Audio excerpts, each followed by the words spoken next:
Bayram əmi yəqin ki sözümüzə nəzər salıb, cavanlara dəstəyi hamımız üçün ərc alıb. Elə dəyişib zəmanə, biraz insanlıq qalıb. Vay o günə bir gün görək, insanlıq da qalmadı. Vay o günə bir gün görək, insanlıq da qalmadı. Orxan ötüb keçmişük, gör nə qədər anları. Görmüşük subayları, həmsinin sultanları. Qul elə köpoğlu şeydi, aldatdı insanları. Çoxsu itirdi özünü, oğlanlıq da qalmadı. Çoxsu itirdi özünü, oğlanlıq da qalmadı. Səmimiyyəti ilə duzu kəsib bayram kişi, çörəyi kəsib kişi ilə duzu kəsib bayram kişi. Rabilin toyuna xatir duzu kəsib bayram kişi, Rabilin toyuna xatir duzu kəsib bayram kişi. Mən bilən bundan artıq qurbanlıq da qalmadı, mən bilən bundan artıq.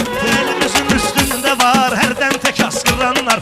Bu qar yəqin dərs olar, biz buna tapşıranlar. Pullu vaxtında Ruslan bir-birini qıranlar. Kasıblaşdı, barışdı, düşmanlıq da qalmadı. Kasıblaşdı, barışdı, düşmanlıq da qalmadı. Bayram əmimdir mənim məclisin ağsaqqalı. O elə bir kişidir ki, var səviyyə sambalı. Ruslan səndə var idi, şamaxının çiçeği balı. Heç olmasa bir qaşıq, dərmanlıq da qalmadı. Heç olmasa bir qaşıq, dərmanlıq da qalmadı.